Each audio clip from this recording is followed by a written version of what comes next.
Di para sahabat itu, kaum muslimin, yang terbayang bagi mereka itu adalah infak, yang terbayang bagi mereka adalah sebuah kebahagiaan, keselamatan di akhirat yang kekal dan abadi di sisi Allah tabaraka wa taala. Semua kita boleh klaim sekarang. Kamu cinta Nabi? Cinta Ustaz. Cinta Nabi? Cinta Ustaz. Termasuk saya. Cinta Nabi? Cinta. Kapan tahunya? Besok di akhirat. Maka apa kata Nabi sallallahu alaihi wasallam? Amalur rajuli biyadih.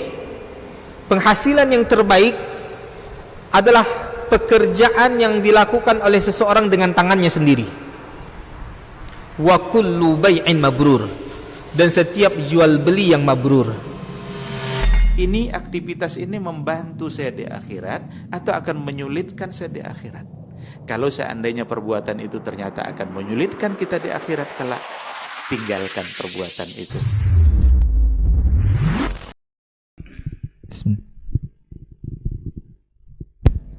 Baik, bismillah. Assalamualaikum warahmatullahi wabarakatuh. Alhamdulillahirabbil alamin, wassalatu wassalamu ala asyrafil anbiya'i wal mursalin wa ala alihi wa sahbihi rasulillahi ajmain, amma ba'd. 91,1 FM Radio Robani, merajut ilmu dan peradaban, generasi Robani dan pemirsa KMTV dimanapun Anda berada dan menyimak siaran kita untuk kesempatan pagi hari ini. Alhamdulillah kita kembali dimudahkan Allah untuk bersua di program Diktat, Dialog Keilmuan Islam bersama Ustadz.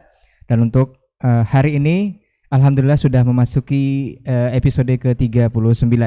Nanti kita akan membahas sebuah tema yang nantinya akan kita beri judul, yaitu turuti jalur bukan ikuti lajur. Ini seperti apa dan bagaimana nanti kita akan bahas bersama ketiga narasumber kita yang sudah berkesempatan hadir di studio. Kemudian salawat dan salam kepada Nabi Muhammad SAW selaku kedua dan uswah kita dalam kehidupan.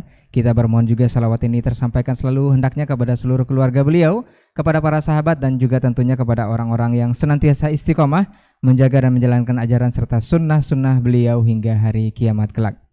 Baik, generasi Robani dan pemirsa KMTV, kita sapa dulu beliau yang sudah hadir di studio untuk kesempatan pagi hari ini. Ada guru kita Ustadz Dr. Dasman Yahya Ma'ali LCMA Hafizahullah Ta'ala. Assalamualaikum Ustadz. Khair Ustaz ya. Alhamdulillah. Baik Ustaz. Kemudian Ustaz Dr. Hidayatullah Ismail LCMA Hafizahullah Ta'ala. Assalamualaikum Ustaz. Kabar baik Ustaz. Alhamdulillah. Kemudian Ustaz Dr. Helmi Basri LCMA Hafizahullah Ta'ala. Assalamualaikum Ustaz. Sehat Ustaz ya. Alhamdulillah.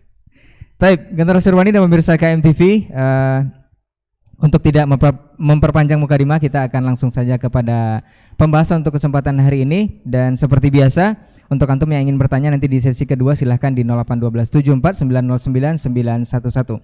Baik, sebelum kita lupa dan sebelum kita masuk ke pembahasan, untuk antum yang barangkali banyak bertanya di line WA kita juga melalui telepon, kajian kita ini terbuka untuk umum dan sangat terbuka untuk umum. Untuk antum yang berkesempatan hadir silahkan datang ke studio KMTV. Karena kemarin ada yang sempat bertanya Ustaz.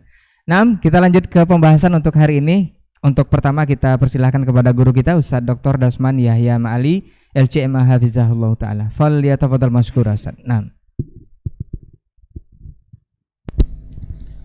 Bismillahirrahmanirrahim. Assalamualaikum warahmatullahi wabarakatuh. Alhamdulillahi alladzi khalaqa fasawwa walladzi qaddara fahada. Asyhadu an la ilaha illallah wahdahu la syarika lah subhanahu wa ta'ala, wa asyhadu anna Muhammadan abduhu wa rasuluhul mustafa sallallahu alaihi wa ala alihi as-sadati syurafa wa ashabihi al-qadati al-kirami an-nubala wattabi'ina lahum bi ihsan wa man sara ahla ala nahjihi min ahli as-sidqi wal wafa ila yaumil iqabi wal jazaa. Thumma amma ba'du, fa usi nafsi wa iyyakum ayyuhal muslimun wa ayyatuhal muslimat bitaqwallahi azza wa jalla haqqat taqwa wa muraqabatihi fis sirri wan najwa. Fa inna ajsadana 'alan nari la taqwa fatamassaku minal islami bil urwatil wuthqa wa tazawwadu fa inna khairaz zadi taqwa. Para masyayikh yang hadir di studio pada pagi ini, Fadilatul Doktor Al-Ustadz Kiai Haji Hidayatullah Ismail wa Fadilatul Al-Ustadz Doktor Helmi Basri, dan saudaraku yang senantiasa setia menemani, Ustadz Rinaldi Amran, Ustadz Adnan, dan lain-lainnya yang hadir di studio pada hari ini,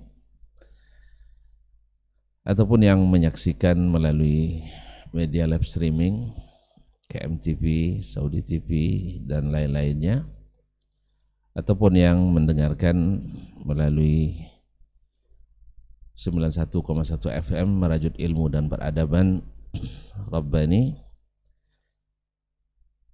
Yang besar tak dipanggil gelar, yang tak bergelar tak sebut nama, dimanapun berada, semoga semuanya dalam keadaan iman yang kuat, ketakwaan yang tinggi, serta keyakinan yang kokoh.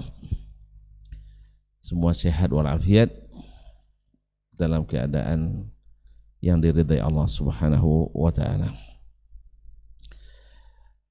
Bersyukur kita pada pagi ini kita kembali bisa bersama melalui acara Diktat ini. Rasanya sudah cukup lama kita tidak bersama di udara karena berbagai hal dan kewajiban atau halangan yang merintangi. Mohon maaf kepada para pendengar, para pemirsa semuanya, karena di akhir-akhir kemarin banyak tugas-tugas keluar yang mengharuskan acara terhenti, dan di saat berada di tempat pun ada pula kadang sakit yang menghalangi. Alhamdulillah pada pagi ini kita dikumpulkan Allah SWT dalam majelis yang kita berharap mudah-mudahan membuat kita mendapat apa yang kita harap dari sisi Rabbi Azza wa Jalla. Bersyukur kita kepadanya dan terima kasih kepada para masyayikh, para rekan-rekan yang ada di studio, dan juga para pendengar dan para pemirsa dimanapun berada. Kita bersalawat dan salam kepada baginda Nabi alaihi salatu wassalam yang sentiasa menjadikan kita, yang senantiasa menasihati kita, yang senantiasa membimbing kita. Oleh itu kita kembali saling mengingatkan, saling mengulang, walaupun apa yang kami sebut atau kita dialogkan pada hari ini juga tidak luput dari pengetahuan sebagian besar kita. Tapi kabar kata orang, lancar pasal jalan karena dituruti, lancar kaji karena diulangi. Dan muzakaratul ilmi zikrun wa talabuhu jihadun fi sabilillah. Oleh itu kita kembali saling mengingatkan, mudah-mudahan Allah berikan manfaat daripadanya, amin. Para masyayikh yang dirahmati Allah,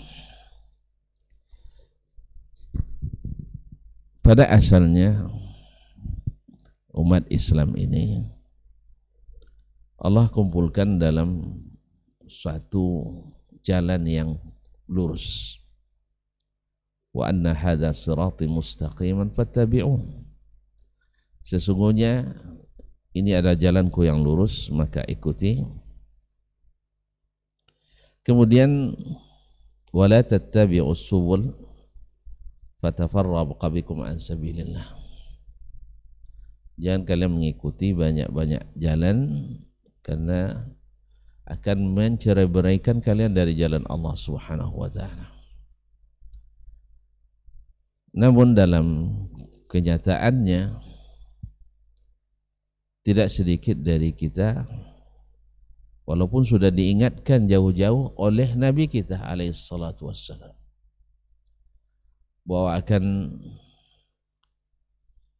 atau diingatkan Allah Subhanahu wa taala dan Nabi kita alaihissalatu wassalam bahwasanya syaitan qad ya'isa, sudah berputus asa untuk menjerumuskan umat manusia,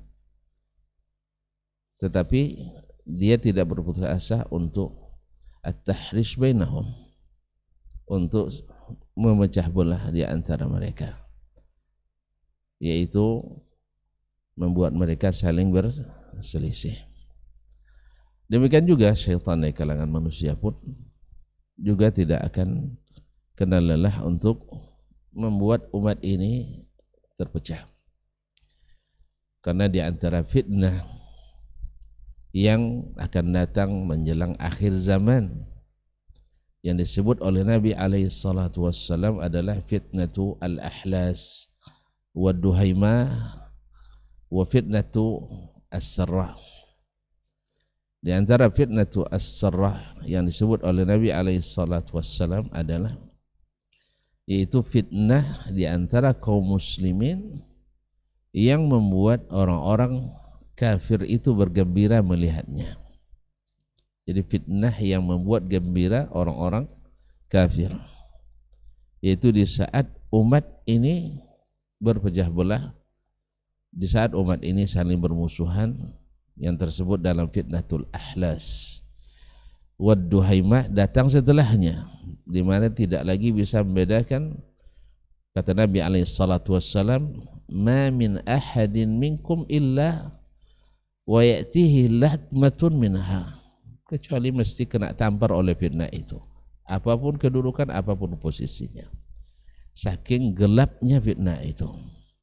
Oleh itu Nabi kita alaihi salatu wassalam mengingatkan, badiru bil a'mal fitanan ka qita' minal lailil muzlim, bersegeralah kalian beramal sebelum datang fitnah yang gelapnya seperti gelapnya pekatnya malam. Yusbihul mu'minu yusbihul rajulu mu'minan wa yumsi kafiran. Seseorang di paginya dalam keadaan beriman, sorenya biasa saja sudah tidak beriman lagi. Wa yumsi mu'minan wa yusbihu kafiran. Bisa saja sorenya dia dalam keadaan beriman dan paginya dia sudah dalam keadaan kafir. Dengan apa? Yabi'u dinahu bi'aradin minad dunya, menjual agamanya dengan sedikit daripada harta benda duniawi, kemaslahatan duniawi. Ma'asyiral kiram dirahmati Allah SWT, sebagaimana Nabi juga ingatkan kepada kita bahwa pasti di antara umat ini mengikuti kebiasaan atau sunnah-sunnah umat terdahulu. Hatta ila zadakhalu juhra dabbin la dakhaltumuh, sekalipun mereka masuk ke lubang biawak yang bau dan sempit, kalian akan ikut juga masuk ke dalamnya. Saking pandainya mempromosikan kesesatan tersebut, kita akan ikut. Lalu kata Nabi kata para sahabat, al-Yahud wa Nasara ya Rasulullah, mereka adalah Yahudi dan Nasrani. Kata Nabi SAW, faman hum, atau faman idzan, siapa lagi kalau bukan al-Yahud wan Nasara. Pada hari ini kaum muslimin, kaum muslimat dirahmati Allah SWT, kita melihat antrian yang sangat panjang dari kaum muslimin mengikuti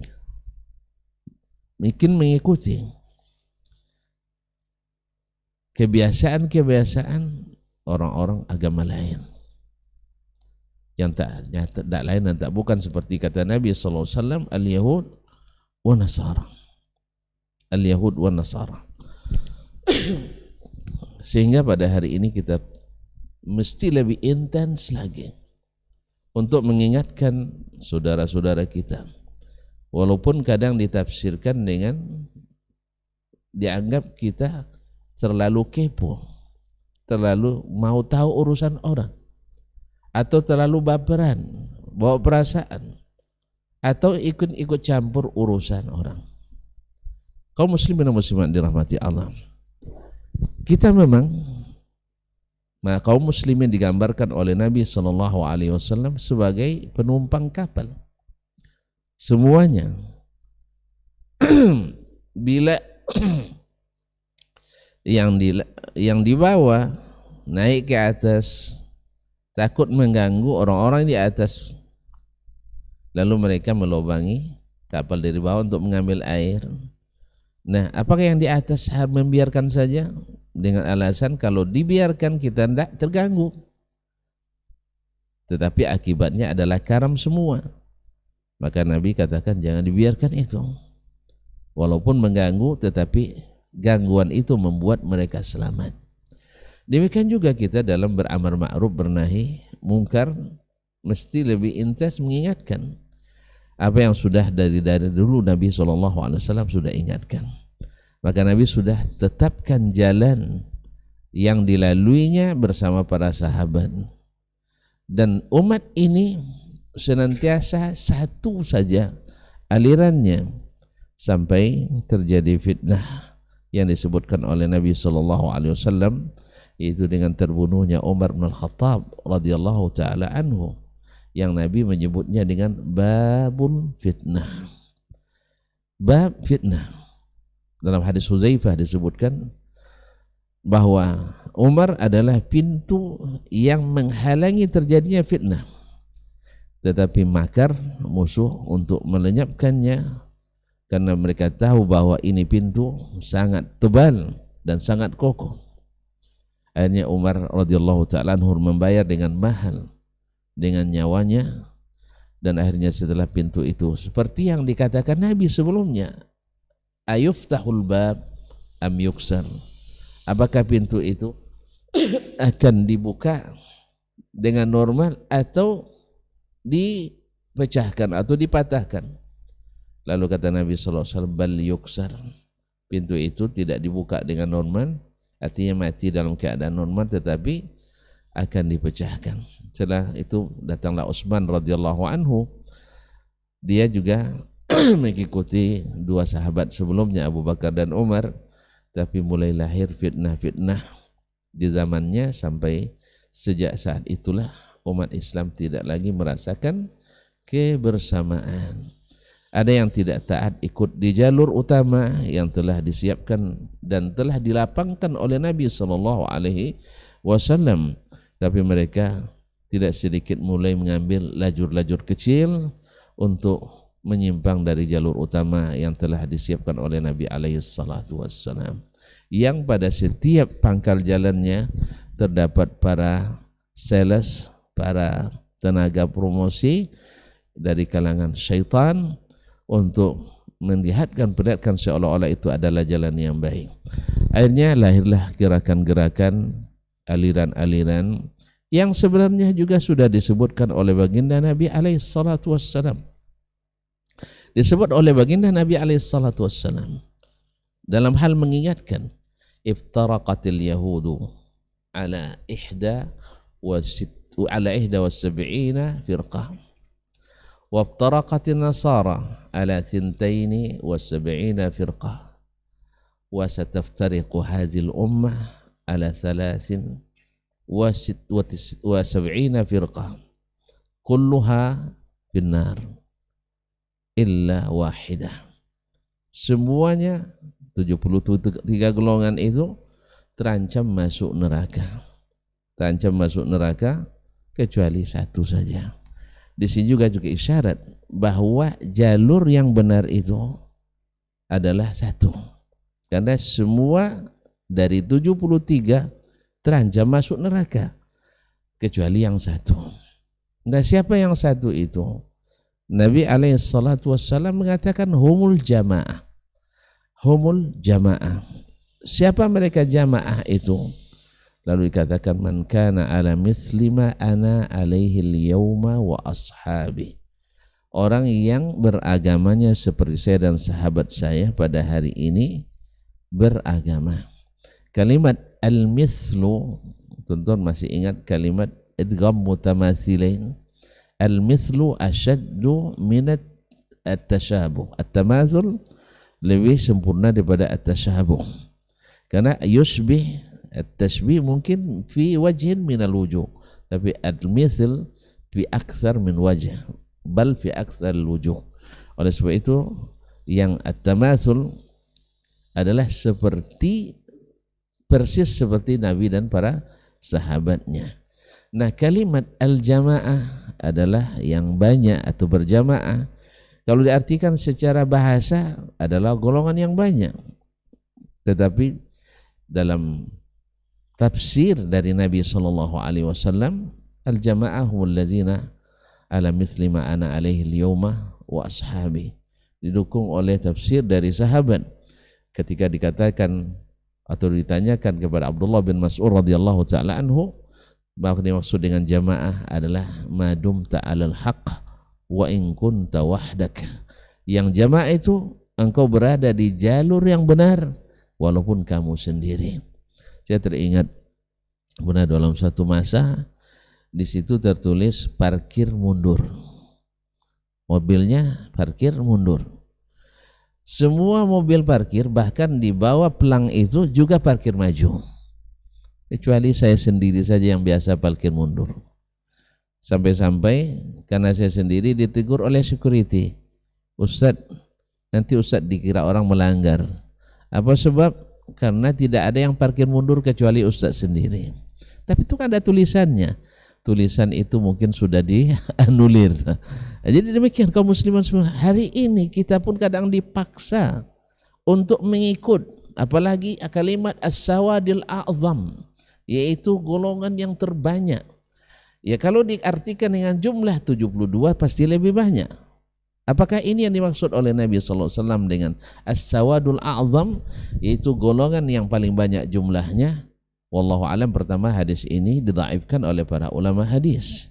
Yang kedua, andainya pun dia sahih, maka maknanya adalah as-sawadul a'zam. Ada kemungkinan yaitu as-sawadul a'zam para sahabat di zaman Nabi sallallahu alaihi wasallam yang mereka berada di jalan yang benar, atau siapapun yang berada di jalan benar di akhir masa.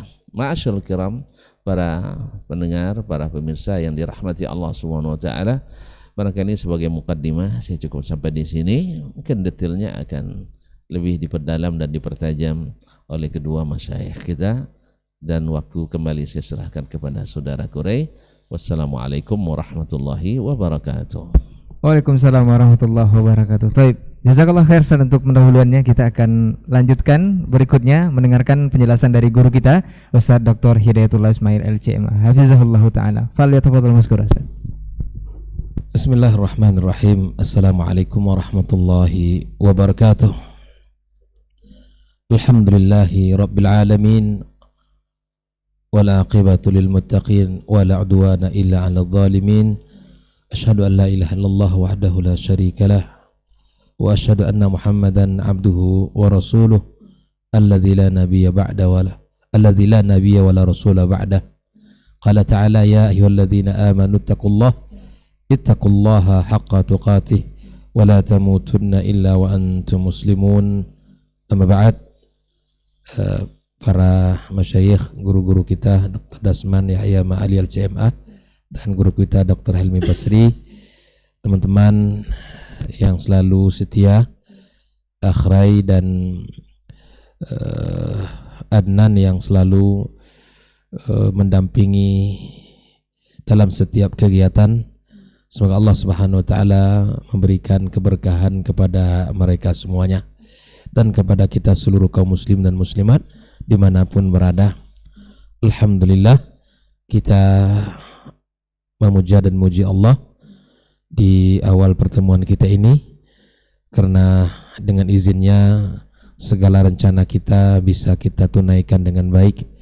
Pagi ini kembali kita dipertemukan dalam kajian diktat kita yang menjadi wasilah untuk muzakarah bersama, kemudian juga menjadi bagian daripada kita menyampaikan pesan-pesan dari agama kita yang kita tentunya mengambil dari Al-Quran dan Sunnah Nabi kita Sallallahu Alaihi Wasallam, dan kita berharap kita diberikan Allah Subhanahu Wa Taala taufik, diberikan inayah serta semangat dan kecintaan selalu terhadap ilmu ini, karena ilmu adalah cahaya yang akan menerangi jalan kita.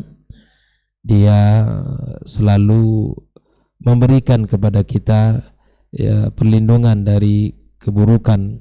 Ketika ilmu itu hadir dalam diri, dia selalu menjaga orang yang memilikinya. Nah, karena itu mari kita selalu berusaha untuk menambah ilmu kita. Kemudian ucapan salat dan salam untuk Nabi kita Sallallahu Alaihi Wasallam. Mudah-mudahan kita semuanya mendapatkan syafaat pada hari kiamat kelak. Di awal guru kita telah menyampaikan tentang menekankan yang pertama bahwa jalan kebenaran itu adalah satu. Itu adalah sebuah kebenaran yang terdapat dalam agama kita, di mana setiap kita harus meyakini bahwa jalan kebenaran itu adalah jalan yang disampaikan Allah dan disampaikan oleh Rasulullah Sallallahu Alaihi Wasallam. Di awal saya ingin menyampaikan tentang hadis Nabi Sallallahu Alaihi Wasallam yang diriwayatkan oleh Abdullah ibnu Mas'ud radhiyallahu taala anhu, di mana beliau menceritakan, wa khatta lana Rasulullah Sallallahu Alaihi Wasallam khatta. Nabi SAW menggaris sebuah garis, membuat satu garis. Faqala hadza sabilullah, ini adalah jalan Allah. Thumma khatta khututan an yamini wa an shimali. Lalu kemudian Nabi SAW membuat garis sisi kanan dan sisi kiri setelah itu. Faqala hadhihi subul, ini adalah jalan-jalan, wa ala kulli sabilin, wa ala kulli sabilin minha syaitanun yad'u ilaihi. Masing-masing daripada jalan itu ada syaitan yang selalu merayu, mengajak untuk mengikutinya. Lalu kemudian Nabi Sallallahu Alaihi Wasallam mengatakan, membacakan firman Allah Subhanahu Wa Taala, wa anna hadza sirati mustaqiman fattabi'uh, ini adalah jalanku yang lurus, maka ikuti, maka ikuti. Wala tattabi'us subula fatafarraqa bikum an sabilih, maka jangan ikuti jalan-jalan yang lain, karena kalau kalian ikuti jalan itu kalian akan bercerai-berai dan akan hancur di situ. Hal yang menarik, ikhwani wa akhwati fiddin rahimakumullah, ketika Allah Subhanahu wa taala, ketika Rasul sallallahu alaihi wasallam menyebutkan tentang jalan Allah menggunakan mufrad sabilullah, jalan Allah, ini menunjukkan bahwa jalan kebenaran itu adalah satu. Namun ketika Rasul sallallahu alaihi wasallam menjelaskan jalan yang terlarang, digunakan kata jamak subul. Ini menunjukkan bahwa banyak sekali jalan-jalan yang akan menjerumuskan kita, jalan-jalan yang akan menyeret kita kepada sebuah kesalahan dan kehancuran. Maka disinilah kita mesti berhati-hati, karena Nabi telah mengingatkan, wa ala kulli sabilin minha syaitan, setiap jalan ada syaitannya. Kan bahaya itu, setiap jalan ada syaitan. Ya besar kecilnya itu tergantung daripada bentuk daripada jalan itu. Maka ketika ini kita pahami bersama, kita harus berusaha untuk mengenal jalan Allah tersebut, mengenal jalan yang benar itu. Lalu kemudian kita bertanya tentunya, apa jalan yang benar itu? Maka jalan yang benar itu seperti yang disampaikan Rasulullah sallallahu alaihi wasallam, taraktu fikum amraini, aku tinggalkan dua perkara kepada kalian, ma in tamassaktum bihima lan tadillu abada, atau kama qala Nabi SAW, aku tinggalkan dua perkara besar, dua perkara yang sangat agung.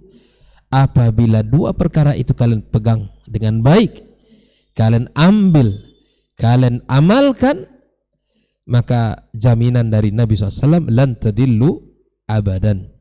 Lan itu memang menunjukkan bahwa tidak akan, ya kan? La bedanya tidak, tapi mungkin satu saat bisa jadi terjadi. Itu bedanya.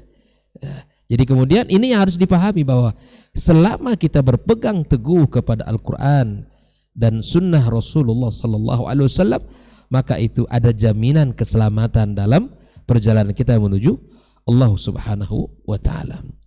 Nah, perlu kita sadari bahwa memang sekarang kita berada pada jalan sedang menuju Allah Tabaraka wa Ta'ala, sedang menuju sebuah perjalanan panjang, ya. Maka kemudian kita mesti berhati-hati, jangan ingin hati ya cepat sampai, tapi kemudian bisa boleh jadi, tapi kemudian ya seperti apa yang dikatakan oleh Ibnu Qayyim rahimahullah ta'ala, ini perlu kita renungi bersama. Qala al-jahlu bit-tariq, tidak kita mengenal jalan yang disampaikan Rasulullah sallallahu alaihi wasallam, yujibu at-ta'bul katsir. Ya, kalau kita tidak mengenal syariat Nabi sallallahu alaihi wasallam yang benar, maka kita akan lelah, pasti mengundang kelelahan. Wal faidah qalilah, kata beliau, hasilnya sedikit, faedahnya sedikit. Ini kan luar biasa ini. Jadi kalau ingin jalan-jalan kita selamat, hasilnya mantap, peganglah apa yang disampaikan oleh Al-Quran dan Sunnah Nabi sallallahu alaihi wasallam. Maka jangan coba-coba ingin membuat dirinya lelah, itu kan. Jangan dikira dengan menjalankan agama berdasarkan keinginan dan berdasarkan akal pikiran kita, jangan dikira itu akan mengundang kebaikan yang banyak dan akan membutuhkan waktu yang singkat, tidak. Tapi kata Al-Imam Ibnu Qayyim bahwa al-jahlu bit-tariq yujib at-ta'bul katsir. Kalau kita tidak mengenal jalan yang utama ini, jalur utama ini, kita cari pula jalan yang lain gitu. Kan kalau kita ingin pakai mobil cepat sampai, kan harus di jalur utama, gitu kan. Jalur utama. Terkadang jalur utama banyak halangannya. Apalagi kita ingin ya mencari gang-gang yang lain, ingin sampai ke tujuan lebih cepat. Nah, tentu ini pikiran yang salah. Maka tetaplah di jalur utama, kita akan sampai selamat dengan hormat, gitu kan? Dengan hormat. Tapi kalau kita ikut lajur dan jalur yang lain, maka kita akan lelah, faedahnya sedikit. Nah, inilah bahayanya kita tidak mengenal kebenaran yang sesungguhnya yang disampaikan oleh Rasulullah sallallahu alaihi wasallam. Ada hal yang menarik juga, ikhwani wa akhwati fiddin, ketika Abdullah ibnu Mas'ud radhiyallahu taala anhu menjelaskan as-siratul mustaqim itu yang seperti apa. As-siratul mustaqim huwallazi tarakana alaihi Rasulullah SAW. Itu kata beliau, di jalan yang lurus itu adalah jalan yang mana Nabi SAW meninggalkannya untuk kami. Itulah jalan yang lurus. Kalau ingin jalan yang lurus yang dikerjakan Rasulullah SAW, maka ikuti jalan yang diamalkan oleh para sahabat, yang diambil dari gurunya Rasulullah SAW. Nah, itu dia. Makanya kalau kita ingin mengamalkan sesuatu, amalkan ya seperti apa yang telah diamalkan oleh mereka generasi awal, kita akan selamat. Tapi ketika kita mencari jalan-jalan yang kecil, jalan-jalan gang-gang yang bisa jadi itu buntu balik lagi ke belakang, maka kita lelah, bensin habis, ya, kaki pegal, ya, pinggang sakit, tak sampai ke tujuan. Nah, ini bahaya kita, gitu kan? Ini kalau kita mencari jalan-jalan yang apa? Kalau ibaratnya gimana? Saya ingat guru kita Dr. Rasul pernah bilang, ya, kalau kita ingin minum, ya minumlah dari air yang sumbernya bersih, yang jernih, gitu kan? Tapi kalau kita minum dari aliran-aliran, itu enggak terjamin kebersihannya, gitu kan? Enggak terjamin ya kesehatannya. Maka kalau ingin beragama, ambillah yang betul-betul dari sumber yang aslinya, gitu kan? Atau kalau kita ingin minum, maka minumlah dari sumber yang jernih dan bersih, ya, yaitu apa yang dibawa oleh Rasulullah SAW. Nah, semangat inilah yang harus kita bangun. Semangat ini yang harus hadir dalam setiap pribadi muslim, dalam para setiap pemuda-pemudi keluarga muslim, berpikir bahwa ketika amalan itu sesuai dengan sunnah Nabi, ya, walaupun ringan dalam amalannya, tapi dia adalah sesuai itu yang makna ittiba itu, maka kemudian akan mendapatkan pahala yang besar dan kita akan disambut dengan hormat di sisi Allah Subhanahu wa taala. Maka oleh karena itu, ketika kita berusaha menjadi orang-orang yang Allah menjadikan Allah sebagai pelindung, maka Allah waliyul ladzina amanu yukhrijuhum minadh-dhulumati ilan nur, gitu kan? Allah akan keluarkan mereka dari kezaliman, dari keburukan, kegelapan, ya, kepada cahaya. Walladzina kafaru awliya'uhumut taghut, ya, maka orang-orang kafir itu wali mereka adalah at-taghut, ya, yukhrijunahum minan nuri ila dhulumat, ya, maka dari cahaya dibelokkan ke kegelapan.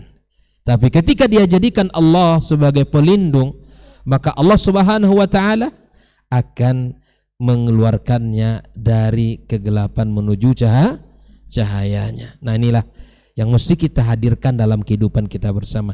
Tetaplah di jalur utama, insya Allah kita akan sampai tepat waktu dan kita akan terhormat dan kita akan dipandang oleh Allah dan akan ditimbang, ya, segala kebaikan kita, tentu dengan keikhlasan beramal, dengan berusaha ittiba kepada Nabi SAW.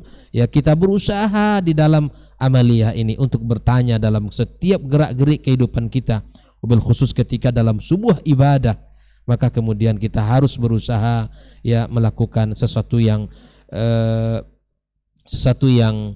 bersih, sesuatu yang jernih, dan kita harus melakukan sesuatu yang afdal, ya, seperti yang dikatakan Fudail ibn Iyad ketika menjelaskan alladzi khalaqal mauta wal hayata liyabluwakum ayyukum ahsanu amala. Jelas bahwa ahsan amal itulah yang menjadi tujuan kita. Allah mau menjadikan kehidupan kematian di dunia ini semua kita agar menjadi orang yang terbaik di sisi Allah Subhanahu wa taala. Ya, terbaik dengan dua ukuran. Yang pertama adalah amalan kita lillah Subhanahu wa taala. Yang kedua, ketika kita mengerjakan prosesnya, caranya pun harus mengikuti manusia yang terbaik, Rasulullah sallallahu alaihi wasallam. Maka tetaplah di jalur utama, ya. Ikutilah panduannya, arahannya, ya. Ketika kita berhadapan dengan lampu merah stop, ya, maka harus berhenti. Ketika dihadapkan kepada lampu kuning, kita mesti hati-hati.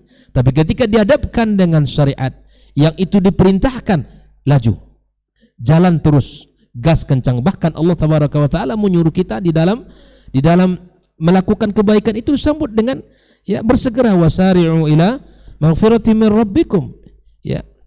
Bahkan di dalam amal saleh ini Allah suruh kita dengan bahasa fastabiqul khairat. Itu kan, lampu hijau kencang, jangan dibalik. Lampu merah gas terus, gitu kan. Ini jangan. Ini kita bisa tabrakan kita nanti. Tabrakan dan bisa, ya, nggak sampai ke tujuan kita. Ketika syariat itu dilanggar, hancur kita kan begitu. Ketika syariat itu ditabrak, kita akan binasa, ya, di dunia dan di akhirat kelak. Nah, ketika kita dihadapkan kepada lampu hijau gas sampai Allah Subhanahu wa taala, ya, mengambil dan kita bertemu dengannya. Wa'bud rabbaka hatta ya'tiyakal yaqin. Teruslah sembah Allah sampai kematian menjemput kita. Ya, jangan kita, ya, ragu. Bismillah, sekecil apapun kebaikan lakukan selama itu di jalur utama. Nabi SAW mengatakan wala tahqiranna minal ma'rufi syai'a. Jangan engkau remehkan keburukan. Jangan engkau remehkan kebaikan walau kecil dia. Makanya Nabi SAW ada bahasa Nabi, ittaqun nar walau bisyikki tamrah. Subhanallah. Setengah kurma saja boleh kita lakukan dengan tujuan untuk Allah Subhanahu wa taala, ya, selamatkan kita dari nerakanya. Maka ini subhanallah, mari lakukan terus berada terus di jalur utama kita, ya, gas kencang menuju Allah tabaraka wa taala dengan amal-amal yang saleh. Faman kana yarju liqa rabbi falyamal amalan salihan wa la yusyrik bi ibadati rabbih abada. Barang siapa yang ingin bertemu dengan Allah tabaraka wa taala, maka kemudian harus beramal saleh. Beramal saleh, ingat, seperti yang terus diingatkan oleh para guru kita, harus memenuhi dua syarat tadi, ittiba'un Nabi SAW, dan lebih puncaknya ikhlas lillahi subhanahu wa ta'ala. Dan jangan pernah dicampurkan ibadah kita dengan kesyirikan kepada Allah subhanahu wa ta'ala, karena Allah murka, karena Allah subhanahu wa ta'ala sangat benci dengan kesyirikan itu. Oleh karena itu ikhwani wa akhwati fiddin, di zaman yang begitu pekatnya fitnah, syubhat dan syahwat, seperti yang dijelaskan oleh guru kita tadi, ya, bahwa kita perlu kembali untuk beragama dengan baik agar kita selamat, ya, dari segala bentuk syubhat dan syahwat tadi. Tidak ada cara jalan yang paling selamat kecuali dengan harus berilmu dan harus membaca dan harus belajar terus, ya, harus belajar terus sehingga kita sama-sama bisa terang jalan kita ini. Ya, bahkan Nabi SAW menyebutkan dalam banyak hadis keutamaan orang yang berilmu dengan orang yang tidak berilmu itu sendiri. Maka agar kita tetap berada di jalur utama, maka ilmui diri kita, ya, ilmui diri kita, ya, tafaqquh fid din. Karena ketika kita tafaqquh fid din, itu tandanya Allah Subhanahu wa taala memberikan cintanya kepada kita. Ketika Allah Subhanahu wa taala, ya, mencintai hambanya, menyukai hambanya, maka Allah berikan kita kefaqihan dalam bidang agama. Oleh itu ikhwani, terus kita berada di jalur utama, jangan cari jalur-jalur yang lain, ya. Kalau kita berjalan, maka jalanlah terus di atas rel yang benar, jangan kita pindah kepada rel yang tidak benar, karena itu akan berakibat fatal di dalam kehidupan kita. Terima kasih. Wassallallahu ala nabiyyina Muhammad wasallam wa subhanakallahumma bihamdik asyhadu an la ilaha illa anta astaghfiruka wa atubu ilaik. Wassalamualaikum warahmatullahi wabarakatuh. Waalaikumsalam warahmatullahi wabarakatuh. Jazakallah khair Ustaz untuk penjelasannya dari materi kita, ikuti jalur bukan ikuti lajur. Jadi banyak hal yang perlu kita teliti dan cermati di sini, juga kita amalkan nantinya insyaallah. Kita akan lanjutkan penjelasan dari guru kita Ustaz Dr. Helmi Basri LCMA hafizahullah taala. Fal yatafadhal mashkur Ustaz. Nah. Bismillahirrahmanirrahim. Assalamualaikum warahmatullahi wabarakatuh. Alhamdulillah alladzi bi ni'matihi tatimmus shalihat. Assalatu wassalamu ala an-nabiyil mustafa khairil bariyat. Asyhadu an la ilaha illallah wahdahu la syarikalah wa asyhadu anna Muhammadan abduhu wa rasuluhu la nabiyya wa la rasulah ba'dah. Para masyayikh, guru-guru kita yang berbahagia pada pagi hari ini, Saudara Ray dan ikhwah yang hadir di studio, serta seluruh yang menyaksikan dan yang mendengarkan acara diktat kita pada pagi hari ini. Mudah-mudahan kita semua selalu diberikan semangat oleh Allah Subhanahu wa taala untuk mengisi waktu dengan hal-hal yang positif, dengan hal-hal yang mendatangkan pahala dan kebaikan.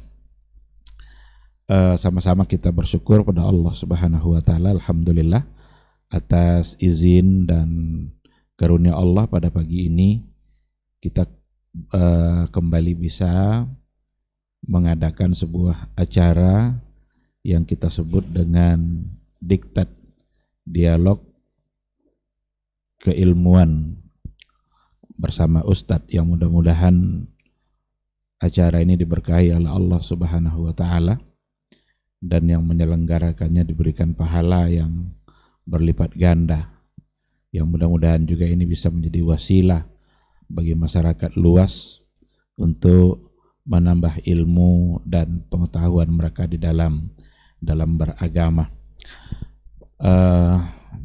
Kita juga harus bersalawat dan salam untuk Rasulullah sallallahu alaihi wasallam.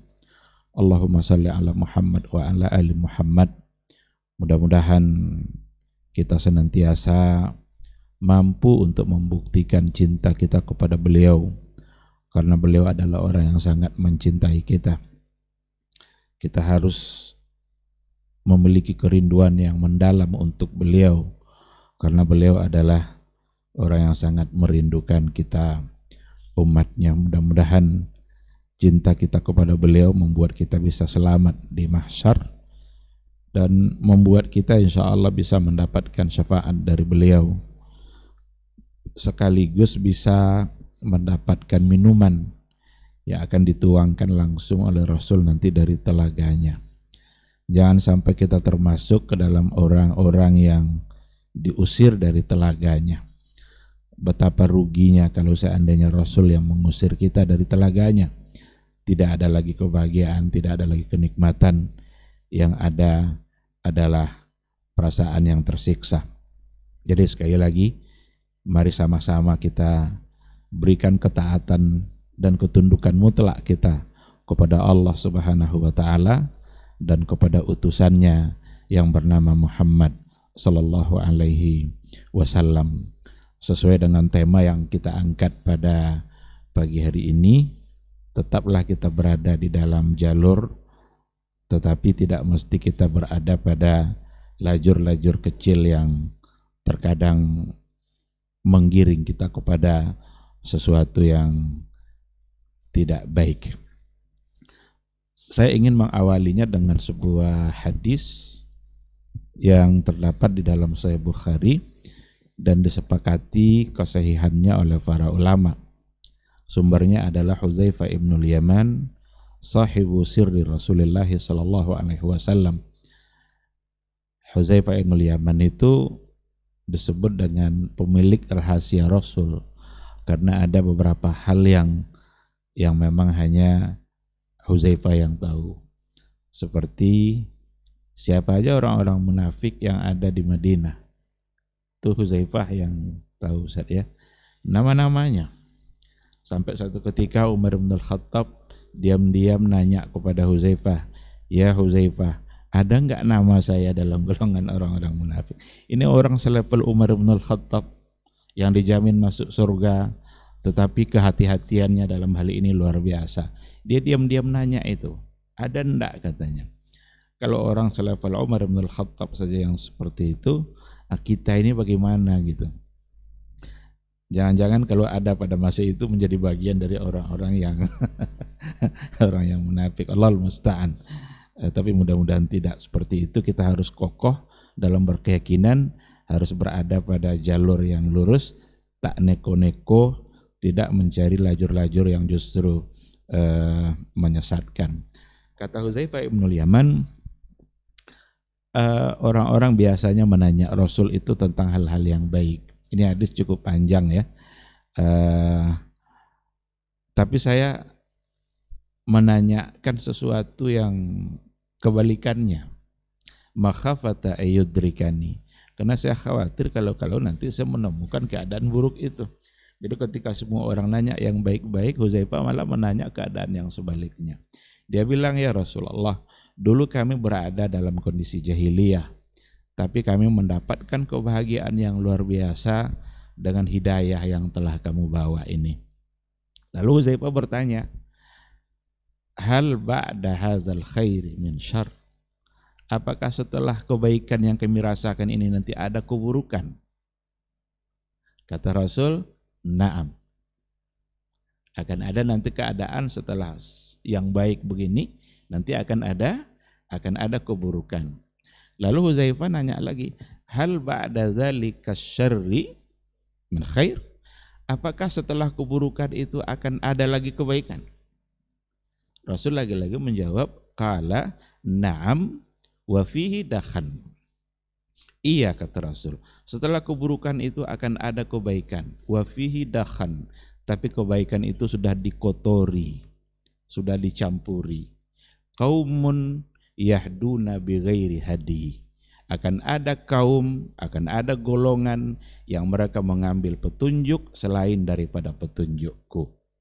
Ta'rifu minhum wa tunkir. Kamu mengetahui ada hal-hal yang baik pada dia, tapi juga ada hal-hal yang mungkar pada kaum itu. Nah, jadi setelah keburukan akan ada lagi kebaikan, tetapi kebaikan itu sudah ada kotorannya, sudah dicampuri. Lalu Hudzaifah nanya lagi, wahal ba'da dzalikal khairi min syarr. Jadi terus Hudzaifah nanya ini, apakah setelah kebaikan yang sudah dicampuri dikotori tadi itu ada lagi keburukan? Qala na'am. Rasul berkata, iya, akan ada lagi nanti keburukan. Apa itu? Nabi mengatakan, du'atun ila abwabi jahannam. Man ajabahum qadhafu ilaiha. Akan ada du'atun ila abwabi jahannam.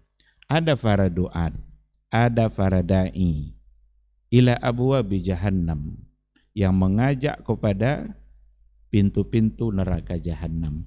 Barang siapa yang mengabulkan ajakan mereka, qadhafu fiha, maka akan dicemplungkan ke dalam neraka itu. Hudzaifah bertanya, sif lana ya Rasulullah, sifhum lana ya Rasulullah. Ceritakan kepada kami apa ciri-ciri mereka ya Rasulullah. Siapa mereka itu? Kata Rasul, hum min jildatina wa yatakallamuna bi alsinatina. Mereka itu orang dari golongan kita juga, kulitnya sama dengan kulit kita, wa yatakallamuna bi alsinatina. Mereka juga berbicara dengan bahasa kita. Lalu apa yang kamu perintahkan ya Rasulullah kalau seandainya saya menemukan keadaan itu? Kata Rasul, talzamu jama'atal muslimin wa imamahum. Kamu senantiasa bersama jama'atal muslimin. Al-jamaah, ini nanti yang perlu dijelaskan. Apa yang dimaksud dengan al-jamaah wa imamahum, dan bersama imam mereka. Lalu Hudzaifah nanya lagi, kalau seandainya mereka nanti sudah tidak ada lagi imam. Ini pertanyaan di luar jangkauan yang lain gitu kan, atau mendahului masanya. Berarti ada prediksi dari Hudzaifah Ibnul Yaman. Jangan-jangan ada saatnya nanti masa di mana tidak ada pemimpin. Lalu Rasul, kalau seandainya mereka tidak punya, kata Rasul kepada Hudzaifah, i'tazil tilkal firaq kullaha. Menghindarlah dari semua aliran, semua kelompok itu semuanya. Walau anta'udha ala asli syajarah, meskipun kamu harus menggigit akar pohon. Wa anta ala dzalik, dan kamu berada dalam keadaan istiqamah seperti itu. Ini hadis muttafaqun alaih, disepakati kesahihannya ada di dalam Sahih Bukhari. Ikhwati fillah, para pendengar, para pemirsa, ini hadis yang datang dari Hudzaifah menggambarkan keadaan-keadaan yang terjadi setelah Rasulullah SAW dan setelah generasi sahabat, di mana generasi mereka adalah generasi yang berada di dalam khairun safin naqi, kebaikan yang bersih, murni, khalis, tanpa ada campuran apapun. Oleh karena itu, kalau kita ingin mendapatkan kebaikan yang sesungguhnya, kebaikan yang belum dicampuri dan tidak dicampuri oleh kotoran apapun, itu sesungguhnya ada pada generasi sahabat. Generasi yang mendapatkan garansi dari Rasulullah SAW, generasi yang menyaksikan turunnya wahyu, mereka lah yang paling mengerti dan kenal dengan syariat yang diturunkan oleh Allah Subhanahu wa taala di dalam Al-Qur'an. Kapan turunnya, untuk siapa ayat itu diturunkan, apa hukum yang ada di dalamnya, mereka adalah orang-orang yang paling mengerti. Maka kita perlu mengambil pelajaran dari hadis ini. Ada tahapan-tahapan kebaikan dari generasi ke generasi. Yang pertama, generasi sahabat tentu saja, dan orang-orang yang mengikuti mereka. Tetapi setelah generasi terbaik itu, akan ada nanti satu generasi masih khair juga, tapi wafihi dakan, masih disebut sebagai baik, tapi sudah dicampuri, sudah dikotori, sudah bercampur antara hak dengan batil, sudah bercampur antara sunnah dengan bid'ah, sudah bercampur antara tauhid dengan syirik, walaupun masih ada khair, Tapi yang jadi persoalan wa fihi dakhan. Dan Nabi mengatakan qaumun yahduna bighairi hadi. Ada kaum yang mereka mengambil petunjuk dari selain petunjuk saya. Inilah yang akan membuat dia menjadi kotor. Jadi kalau seandainya ada satu kebaikan lalu kita coba siram dengan petunjuk selain petunjuk Nabi, maka dia disirami dengan sesuatu yang kotor. Yang baik tadi tidak lagi menjadi murni, tapi dia sudah dikotori, warnanya tidak lagi bening, tapi sudah warnanya itu sudah warna kotor. Kenapa? Yahduna bighairi hadi. Mereka tidak lagi mengambil petunjuk dari petunjukku. Dan setelah itu, setelah sesuatu yang masih disebut baik, ada lagi kondisi yang keburukan lebih. Apa itu? Do'atun ila abwabi jahannam. Ada para penyeru, ada para pengajak, ada para doat, para da'i, di mana mereka mengajak kepada abwabi jahannam, kepada neraka jahannam, nerakanya Allah subhanahu wa ta'ala. Kalau seandainya diterima ajakan mereka, maka berarti siap-siap saja untuk dicemplungkan ke dalam nerakanya Allah.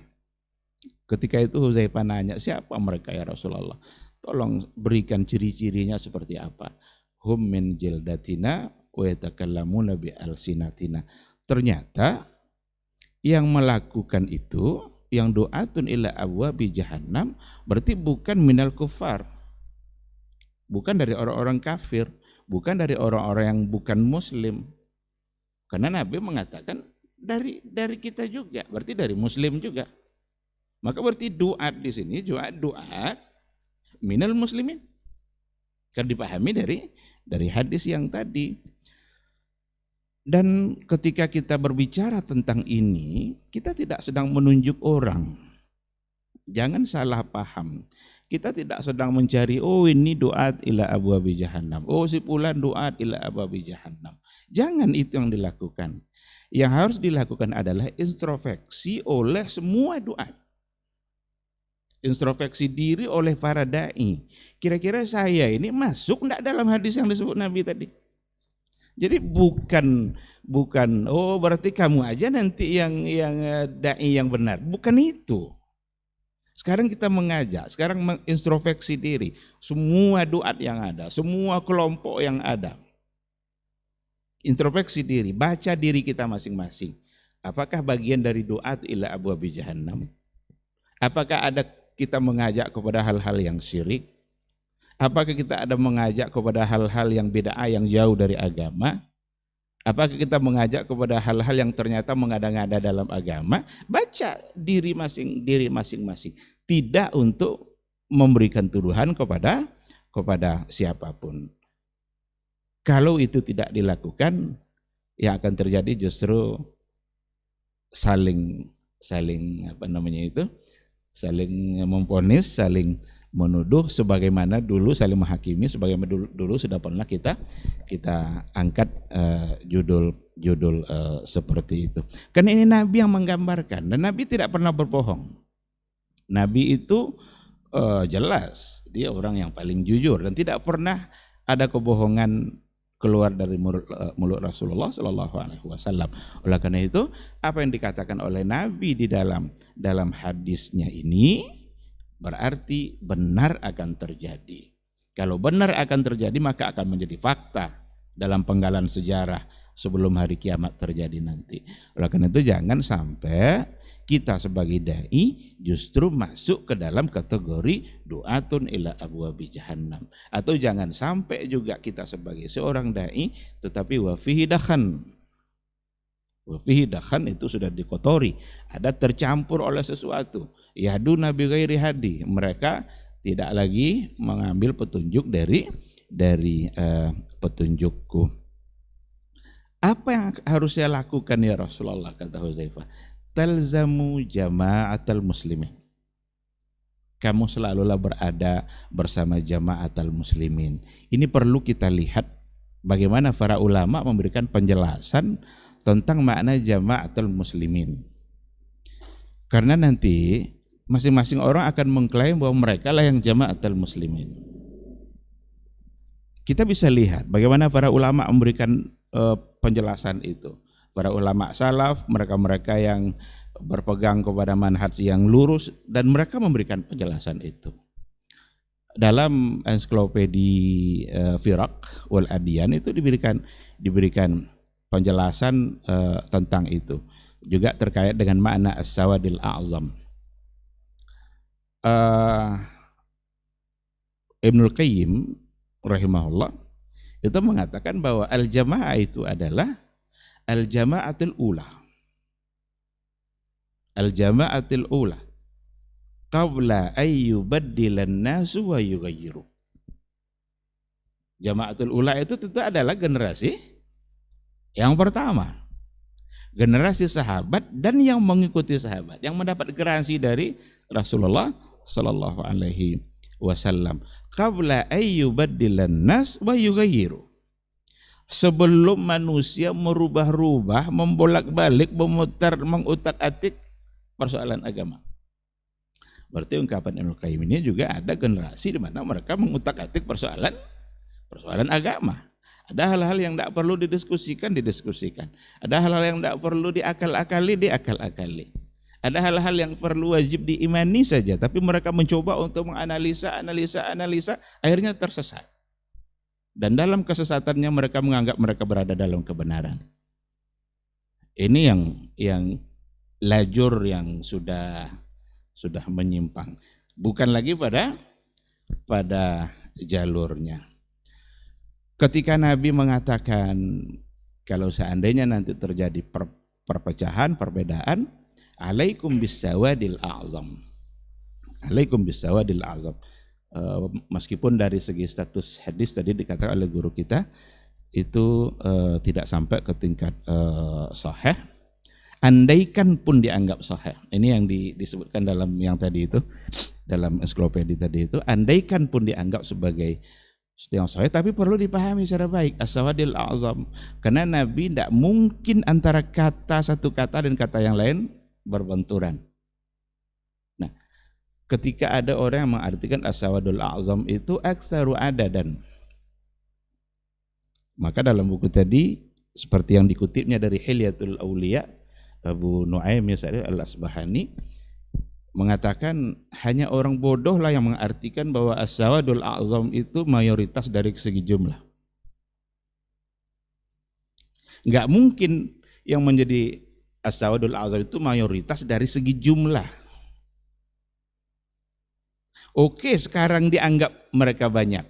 Kalau nanti yang banyak sudah berubah, apa berubah lagi kebenaran? Ketika dulu khalifahnya Mu'tazilah dan dipaksa orang semuanya Mu'tazilah, apakah sawadul a'zamnya ada pada Mu'tazilah? Ketika hari ini para Asy'ariyah menganggap mereka yang paling banyak, lalu sawadul a'zam adalah Asy'ariyah, apakah aktsaru adadan? Enggak. Baca bagaimana para ulama menjelaskan. Maka ada beberapa makna. Saya ingin jelaskan itu. Yang pertama, memaknai as-sawadul a'zam adalah a'zamu qadran. A'zamu qadran berarti yang paling mulia atau tinggi kedudukannya. Dan tinggi kedudukan itu tidak ditentukan oleh jumlah. Tinggi kedudukan itu ditentukan oleh al-haq wa ahlu. Apakah mereka berada pada kebenaran atau tidak.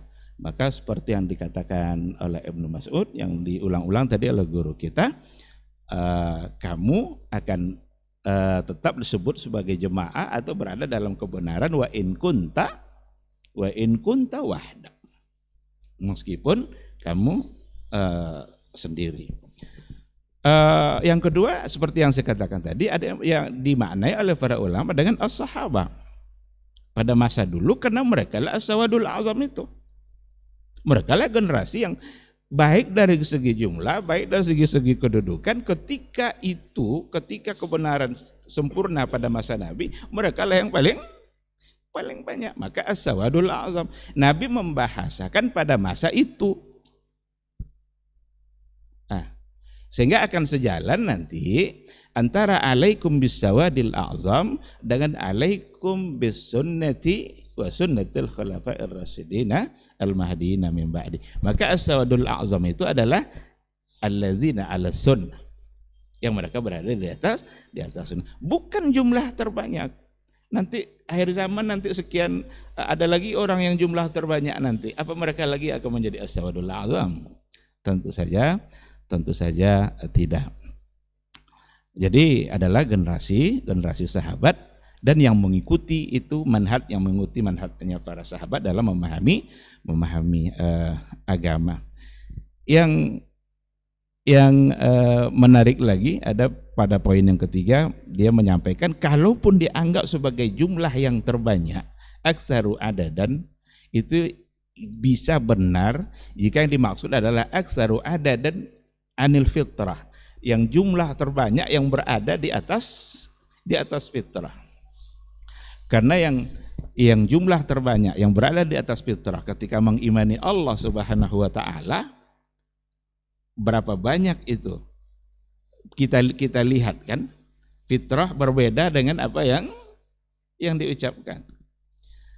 Lisannya mengatakan menolak bahwa Allah di atas, tidak mau, dia mengatakan, lisannya tidak mau mengatakan, tapi ketika menyebut nama Allah tangannya selalu mengarah-arah ke atas. Berarti yang di atas fitrah itu memang lebih banyak.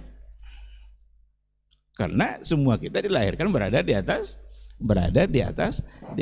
fitrah. Itu pun kalau seandainya memang ingin dimaknai dengan jumlah yang banyak, tetapi tidak berdasarkan jumlah, karena al-haq itu tidak dilihat dari segi jumlah, tetapi dilihat dari segi dia berada di atas apa, berada di atas konsep yang mana, manhaj yang seperti apa, apakah benar sesuai yang diajarkan oleh Rasulullah SAW atau tidak. Jadi ketika Rasul mengatakan kepada Huzaifah ibnul Yaman, talzamu jama'atul muslimin, inilah yang dimaksud al-jama'atul ula qabla ayyubaddilan nas wa qabla ayyughayyiru. Bagian hadis tadi sangat menarik, karena Huzaifah bilang, seandainya tidak ada lagi ya Rasulullah jamaah-jamaah imam yang pantas diikut itu sudah tidak ada, hilang sudah. Apa yang harus dilakukan? Apa kata Rasul? I'tazil tilkal firaq kullaha. Hindarkan semua aliran-aliran itu. Berarti kan Nabi yang langsung sudah mengatakan itu. Walau anta'udda ala asli syajarah, meskipun kamu nanti mesti menggigit akar pohon. Ini sesungguhnya adalah gambaran dari Nabi akan muncul firak-firak, akan muncul aliran-aliran yang dalam aliran itu banyak kotoran-kotorannya perlu dibersihkan, banyak hal-hal yang menyimpang, banyak hal-hal yang sudah salah karena mengambil mengambil petunjuk tidak lagi seperti petunjuk Rasulullah SAW.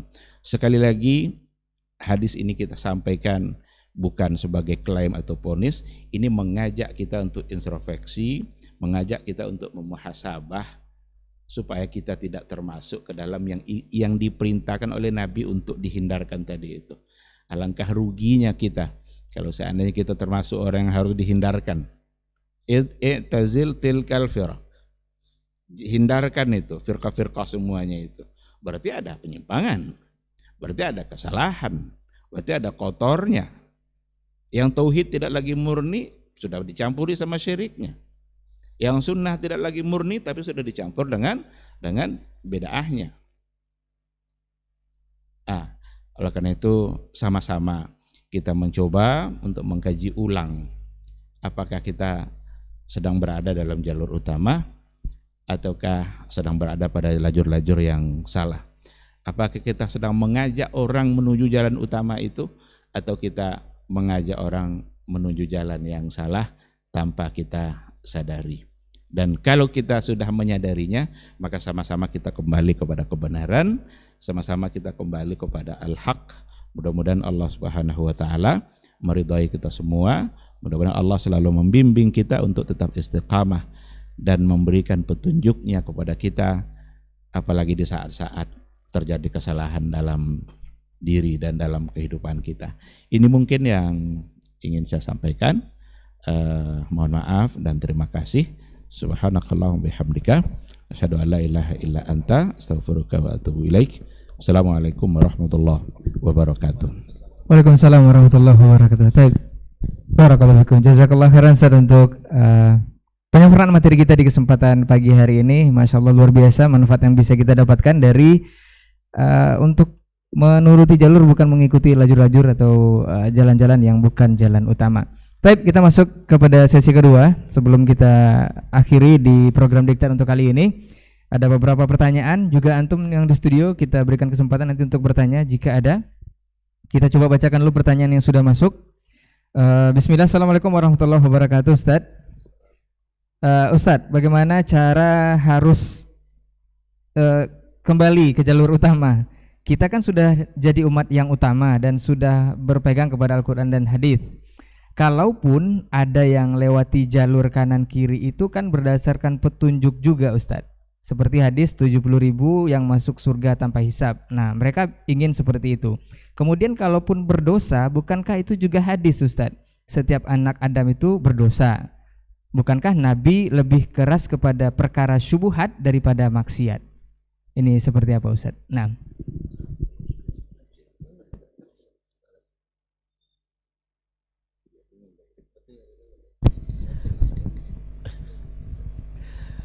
Terima kasih. Bismillah, wassalatu wassalamu ala rasulillah wa ala alihi wa sahbihi wa mawala ba'du. Terima kasih pada saudara bertanya. Tadi saya berharap karena keterangannya sudah sangat lengkap sekali oleh masyayikh kita ini, Ustaz Hidayat, Ustaz Elmi, apalagi tidak ada pertanyaan lagi. Ternyata masih banyak juga pertanyaan.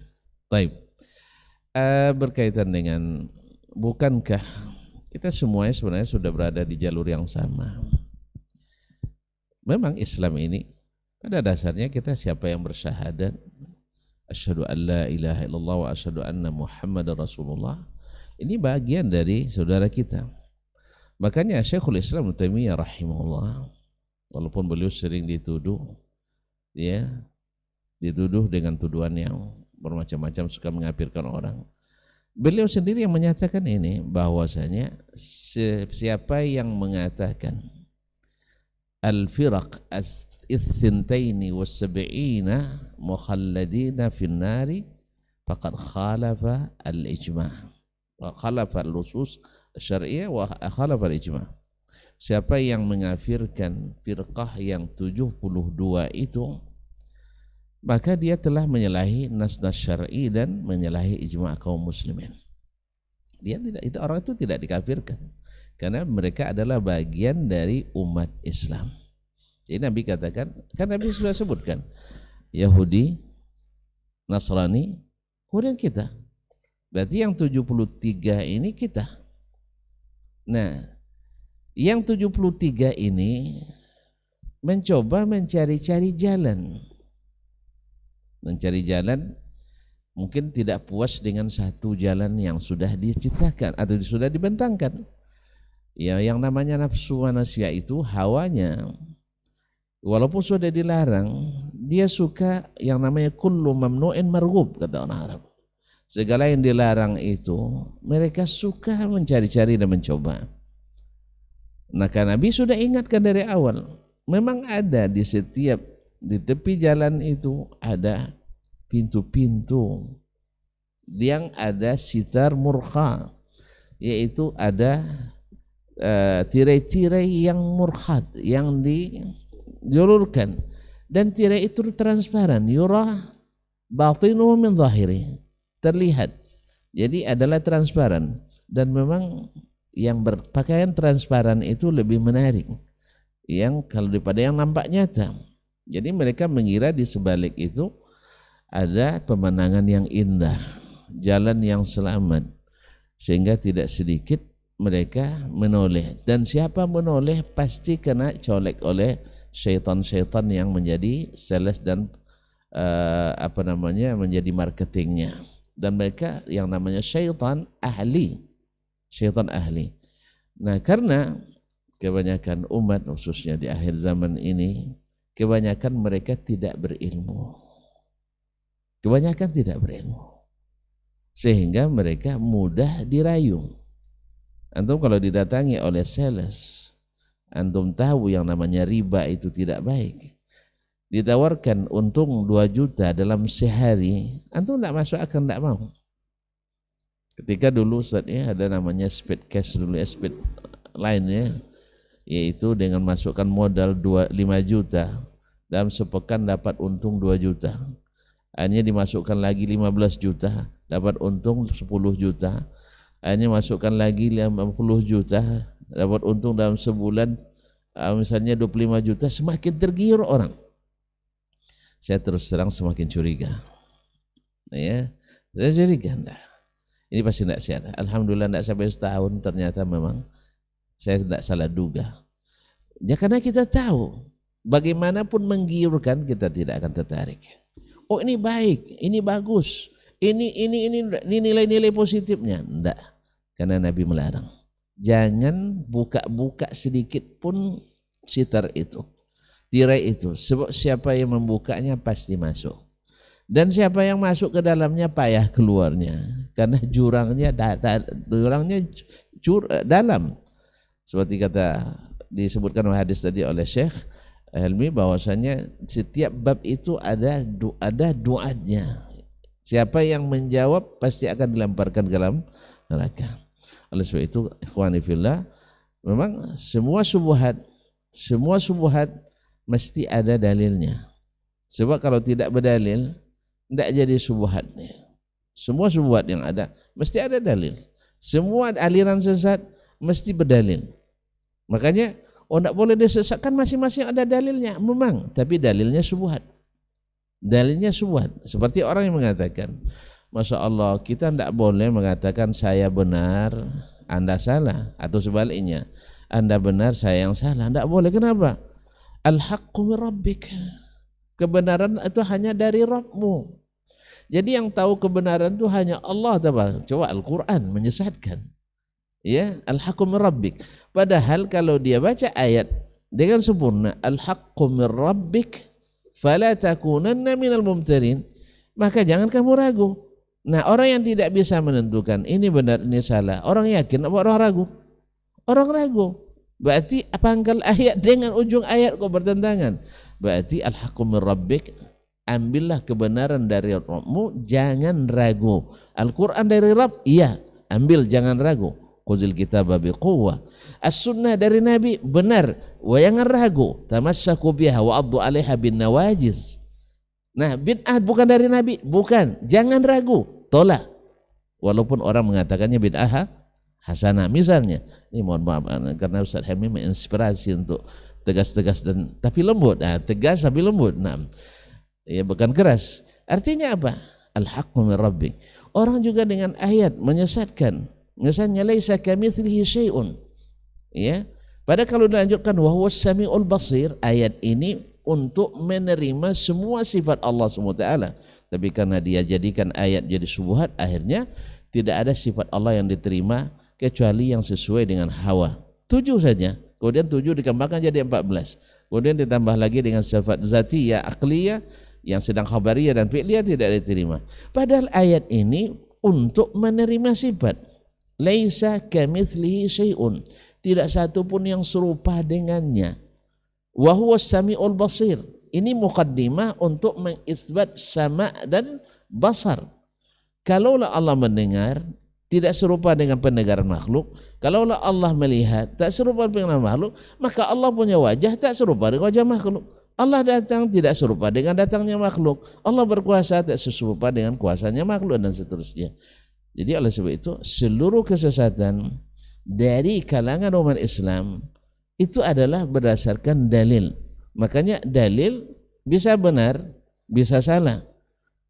Dalil bisa benar, istidlalnya bisa salah. Atau dalil tidak benar, pasti akan konklusinya salah. Oleh sebab itu makanya walaupun dia punya dalil, tapi tetap harus diberikan pelurusan. Karena jalurnya sudah tidak benar lagi. Dia sudah ikut lajur-lajur yang sudah dibuat-buat sendiri dalam memahami. Disinilah pentingnya untuk kembali Ya, walaupun jargon ini dijadikan jargon yang momok, yang ditakuti. Kembali pada Quran dan Sunnah ini memecah belah umat. La haula wala quwata illa billah. Al-Quran dan Sunnah menyatukan, tapi hari ini dituduh sebagai perusak kebersamaan dan persatuan. Apa sebab? Orang yang salah tak mau dibahas kesalahannya. Itu memang fitrah manusia. Dia berbuat salah, tapi tidak mau dibahas kesalahannya. Tapi orang yang tak bersalah, walaupun dibahas dari kulit nampak isi langsung, dia tidak masalah. Antum bicara tentang bahaya dusta, dia pada orang yang tidak pernah berdusta, aman. Tapi kalau untuk bicara tahzir minal kadzib, dia orang yang makanannya dusta, ini pasti dia kepanasan, macam cacing kepanasan.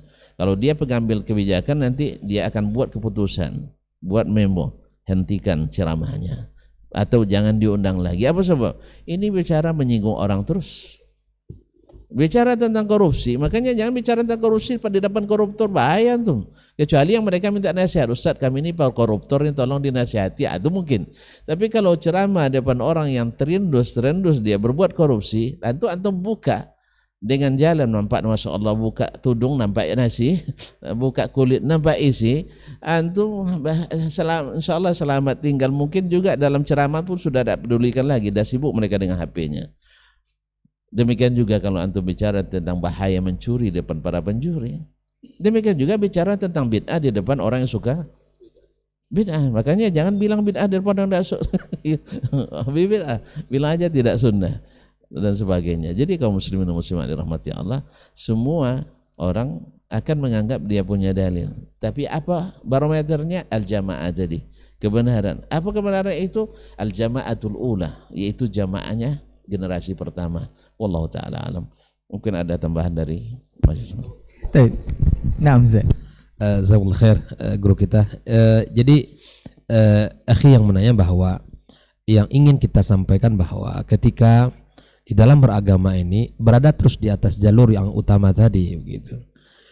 Andai pun kita ada kesalahan-kesalahan, penyimpangan-penyimpangan di dalam beragama, maka segera kita kembali sadari itu dan kembali kepada jalur utama tadi. Ini yang kita ingin sampaikan, bahwa kita semua harus senantiasa berada di rel yang betul gitu ya, di rel yang betul.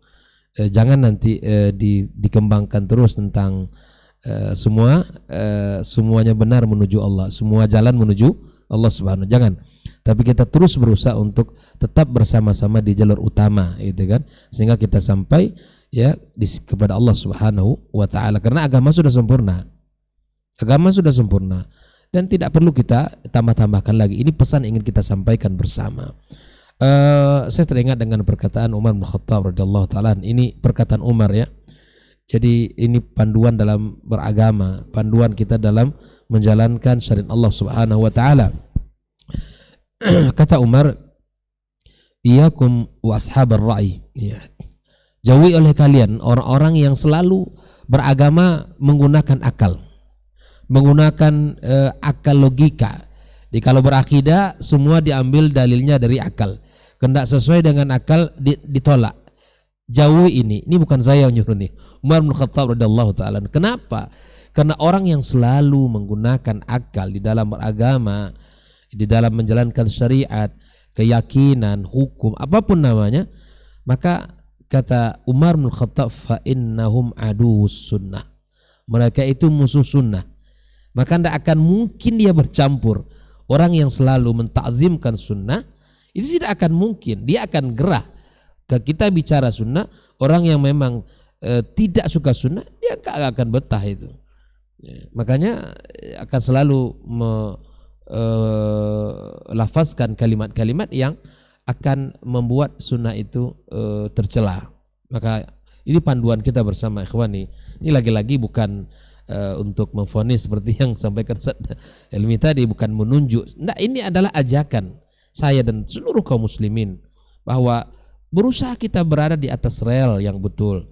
Dan jika seandainya kita salah, inilah gunanya kita muzakarah, ini gunanya kita belajar kembali. Kalau kita saat berdosa, maka kita bertaubat kepada Allah. Kalau ada penyimpangan, kita sadari, kita menyesali, tidak kembali kepada penyimpangan itu. Nah, ini yang ingin kita sampaikan pada kajian diktat kita pagi ini. Kita adalah syiar kita selalu berada di atas rel utama adalah apa yang disampaikan oleh Rasulullah SAW, ajakan untuk senantiasa ya berada di atas jalan yang benar. Ya, karena Allah sudah katakan itu kepada Nabi kita sallallahu alaihi wasallam, ya al-yauma akmaltu lakum dinakum wa atmamtu alaikum ni'mati wa raditu lakum al-islam madina. Itu sudah jelas.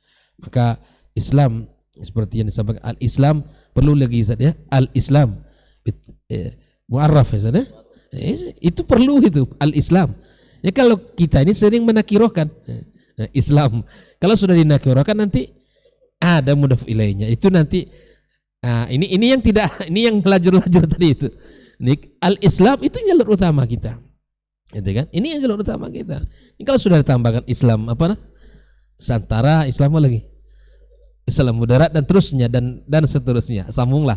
Kalau nanti sudah begitu tidak di jalur utama lagi nanti ujungnya. Ya kita khawatir akan jatuh kepada kesalahan, dan inilah yang harus kita khawatirkan dalam hidup kita.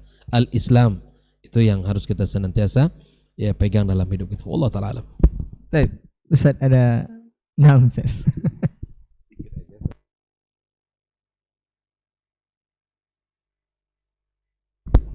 Bismillahirrahmanirrahim. Alhamdulillah. Wassalatu wassalamu ala Rasulillah wa ala alihi wa sahbihi wa mawala. Sekira sudah banyak tadi yang disampaikan oleh guru-guru kita, tapi pertanyaan ini memang penting untuk ditegaskan terus jawabannya itu. Kalau kita lihat apa yang ada pada riwayat Hudzaifah bin Yaman tadi, Nabi kan mengatakan hum min jildatina wa yatakallamuna bi alsinatina. Mereka itu dari kita.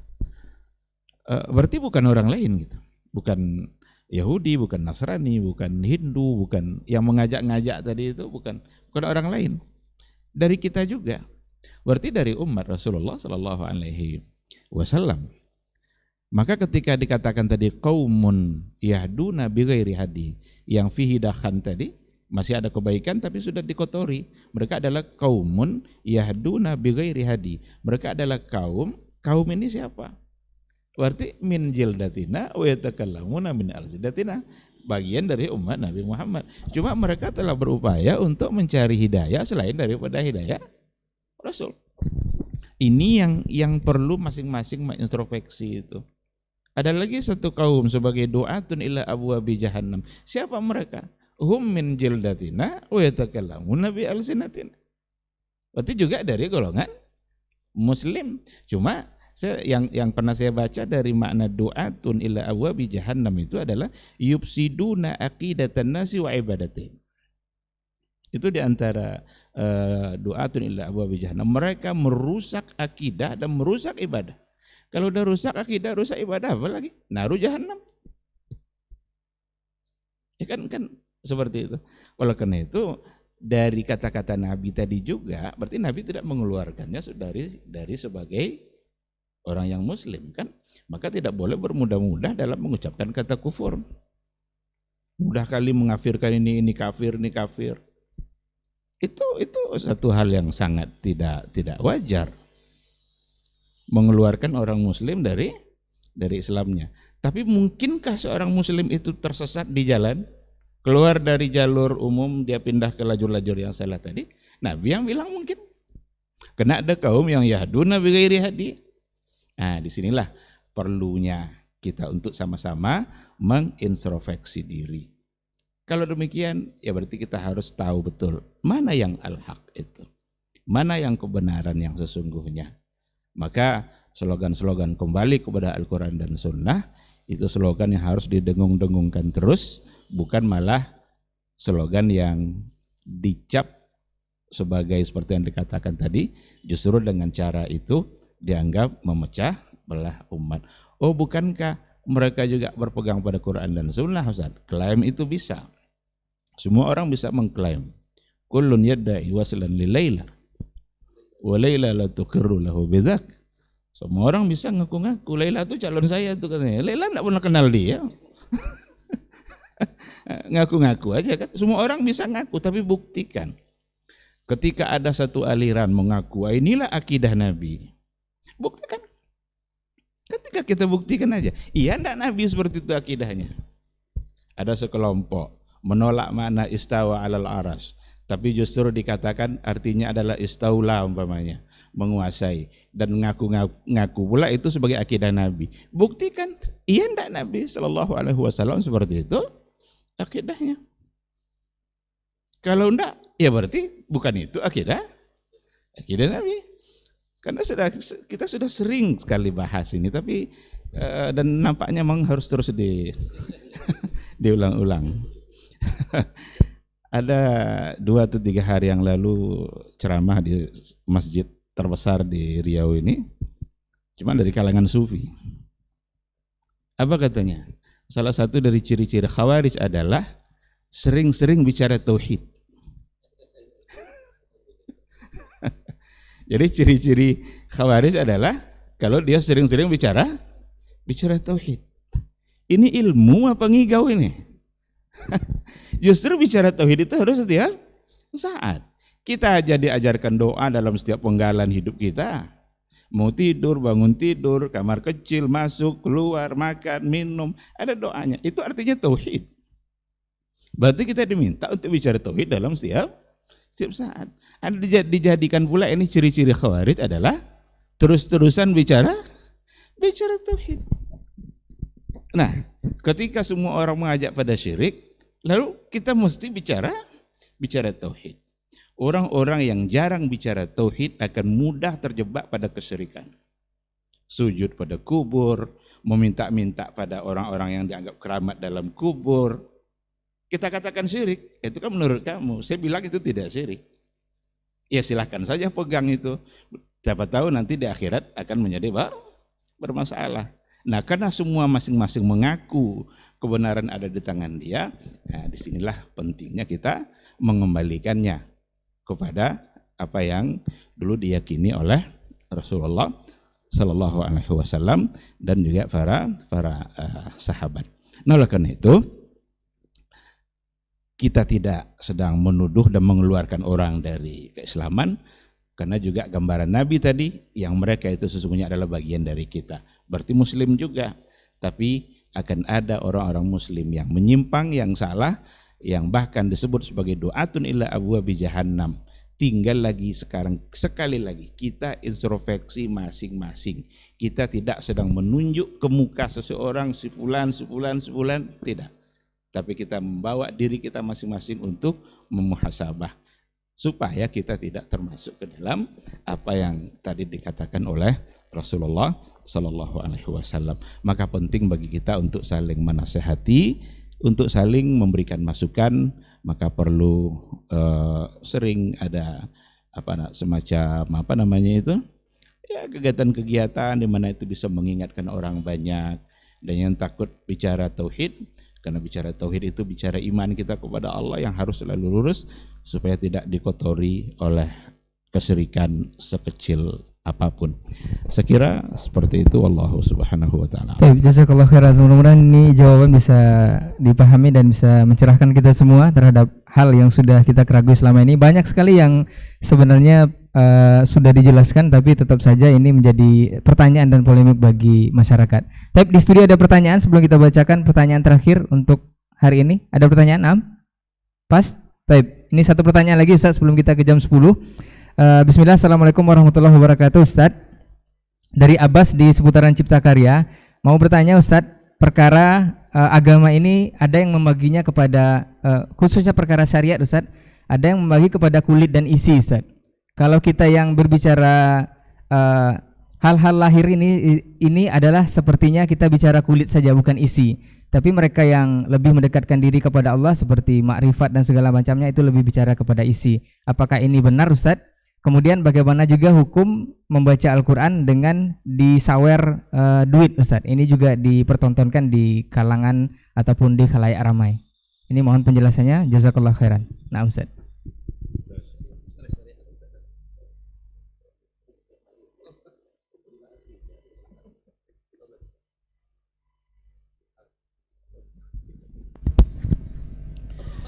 Bismillah wassalatu wassalamu ala rasulillah wa ala alihi wa sahbihi wa mawala wa ba'du. Ini pertanyaan pendek tapi jawabannya Masya Allah. Yang membagi agama. Mohon maaf ikhwani fillah. Dulu di saat Nabi diutus, Nabi alaihi salatu wassalam tidak bicara dengan definisi-definisi, tapi bicara dengan isi. Qala Allah wa qala Rasulullah sallallahu alaihi wasallam. Sehingga mereka datang berita, mereka yakini. Datang perintah, mereka turuti. Datang larangan, mereka hindari. Sehingga beragama itu mudah, berkeyakinan mudah. Dari mana kamu dapat ini? Dari Allah dan Rasul. Siapa yang beritakan? Allah dan Rasul sallallahu alaihi wasallam. Kemudian kenapa dikerjakan? Perintah Allah, perintah Rasulullah sallallahu alaihi wasallam. Kenapa dia ditinggalkan? Larangan Allah dan larangan Rasulullah sallallahu alaihi wasallam. Selesai. Lalu lahir, ya, karena berubah cara pandang beragama dan datang kelemahan-kelemahan dalam iman dan ketakwaan, orang pun mulai keluar alat-alat. Saya selalu mengistilahkannya, kalau barang sudah mulai rusak, alat semakin banyak. Dulu orang Arab berbahasa Arab tidak tahu nahwu sharaf. Antum tanya ma huwal i'rab, mereka tidak bisa menjawab. Taghayyur awakhiril kalimi bil awamil dakhilati 'alaiha. Enggak. Antum tanya dengan ma hiyal asmaul mansubah, ma hiyal asmaul marfu'ah dan sebagainya, mereka tidak akan menjawab antum. Tapi dia berbahasa lancar daripada ahli nahwu sharaf itu. Nah, kenapa keluar ilmu nahwu? Kenapa ilmu sharaf? Karena mulai bahasa rusak. Dan ingat, ini mengalih kepada apa yang dibahas oleh masyayikh tadi, bahwa mulai rusaknya ketika belajar dari selain dari agama kita. Yahduna bi ghairi hadina wa yata'allamuna ghaira ilmina. Mereka mulai rusak bahasa karena interaksi asimilasi dengan orang asing. Rusak keyakinan karena berinteraksi dan mengislamisasi keyakinan-keyakinan di luar Islam. Rusak budaya karena berasimilasi dengan budaya orang di luar Islam, sehingga keluarlah alat-alat. Rusak pemahaman karena mulai memahami dengan cara paham orang-orang di luar Islam. Akhirnya akibat rusak ini lahir banyak alat. Banyak alat. Ada ilmu akidah karena banyak akidah orang sudah mulai rusak. Lahir disiplin ilmu akidah. Lahir ilmu qawaidul fiqh karena banyak cara istimbat hukum orang sudah mulai rusak. Lahir ilmu usulul fiqh dari ilmu usulul lughah dan seterusnya. Tafsir juga demikian. Dulu mereka qala Allah tabaraka ditafsirkan dengan Al-Qur'an. Awal ayat ditafsirkan akhir ayat, siyak dan sibak. Mereka langsung paham. Itu kalimat-kalimat gharib ditafsirkan dengan bahasa Arab juga. Mereka paham. Tapi ketika bahasa ada mulai lemah, lahirlah kamus-kamus. Gharibul Quran, gharibul hadis, dan seterusnya. Jadi oleh itu ikhwani fillah, khusus pada para yang menanya, apa tadi pertanyaannya? Saya lupa juga pertanyaan. Kulit sampai isi tadi. Jadi istilah-istilah ini lahir kenapa? Karena pandangan orang terhadap agama itu semakin lemah. Sehingga ini masalah kulit ini. Kita harus sekarang bicara masalah isi. Padahal mohon maaf, kulit tidak kalah penting dengan isi. Kalau antum beranalogi, karena ini kan masuk lagi ilmu analogi nih, kulit isi kan analogi. Saya katakan, antum nak beli durian, mana yang lebih antum suka, durian yang isinya, yang kulitnya masih lengkap, kalau bahasa kita tidak mengkah, atau kulitnya yang sudah terbuka? Pasti antum memilih lebih mahal yang kulitnya masih utuh. Walaupun membukanya dengan yang sudah mengkah itu, mengkah apa namanya, sudah terbuka sedikit ya, mengkah. Nah, ya yang sudah terbuka sedikit lebih mudah dibuka. Karena getahnya sudah hilang. Yang kulitnya masih kokoh itu susah, tapi dia kulit inilah yang menjaga isi. Maka ketika kita tanyakan atau sebagian orang beralasan, kenapa tidak pakai jilbab mbak? Yang penting kan hatinya dijilbabin. Karena jilbab itu kulit, isinya kan di sini gitu. Iya, rusak kulit tanda isi rusak. Ya, busuk kulit tanda isi sudah mulai busuk. Itu terlihat. Oleh itu ikhwani fillah, ketika membagi-bagi agama menjadi kulit dan isi, sebenarnya bukan karena kehebatan kita, karena kelemahan kita. Ketika seseorang menganggap semuanya, ini rumah ini, mana yang lebih mahal? Angkernya, besinya, semennya pada catnya. Kalau gitu tidak usah pakai cat. Menurut antum, rumah yang tanpa dicat dengan rumah yang dicat, jauh tidak beda harganya? Jauh sekali. Karena keindahannya berbeda. Jadi kulit sangat menentukan. Pokoknya meja dengan alas dengan meja tak beralas. Ini kulit ini. Mana yang lebih mahal meja sebenarnya? Meja lebih mahal. Tapi ketika tidak beralas dia tidak indah. Oleh itu makanya Islam sebenarnya yang diajarkan Nabi SAW, la tahqiranna minal ma'rufi syai'an. Jangan engkau menganggap remeh sesuatu pun dalam agama ini. Maka Nabi SAW nengok orang makan kiri, dia tegur, qul biyaminik. Ketika dia jawab la astati', saya tidak sanggup, karena menentang, karena ini kulit, masa dipaksa-paksa? Kan dianggap ini masalah kulit. Kenapa dipaksa? Dipaksa-paksa. Akhirnya kata Nabi, la tastati', kamu tidak akan sanggup lagi. Sejak itu tangan kanannya tidak bisa dipakai lagi. Ada lagi yang menganggap kulit, masalah kok diatur-atur juga. Idza istaiqadha ahadukum fala yaghmis yadahu fil ina'i hatta yaghsilaha thalathan fa innahu la yadri aina batat yaduh. Apabila seseorang bangun dari tidurnya, hendaklah dia membasuh tangannya sebelum memasukkan ke dalam bejana. Lalu karena dia tidak tahu di mana tangannya tadi malam, dia bilang ana a'lam aina batat yadi. Besoknya tangannya di duburnya, tidak bisa dikeluarkan. Dan ini semua ikhwani fillah, pelajaran sebenarnya. Ada lagi orang yang di zaman Nabi SAW dilihat oleh Nabi, dia celananya atau sarungnya menutup mata kaki. Nabi panggil, irfa thawbak atqa li rabbik, angkat kainmu, sesungguhnya lebih bertakwa kepada Rabbmu. Dia jawabnya, Amr bin Ubaid al-Ansari, ya Rasulullah, di kaki saya ada cacatnya. Nabi katakan, inna khalqallahu kullahu hasan, makhluk ciptaan Allah semuanya indah. Akhirnya fala yura illa hasira izarahu ba'da dzalik. Tidak pernah lagi terlihat kecuali dia ini. Jadi masalah, tidak ada masalah-masalah yang sifatnya kulit, semuanya penting. Bisa saja antum dibuka di bab ini, bahwa hanya antum bisa masalah cingkrang aja antum bisa misalnya, atau bisanya hanya berjenggot aja. Misalnya antum tidak punya uang untuk bersedekah banyak, tapi dengan jenggot antum yang lebat itu senyumnya semakin habis lakinya. Apa istilahnya? Laki-laki habis, bukan habis lakinya. Laki-laki habis itu. Jika kaum muslimin dan muslimat dirahmati Allah.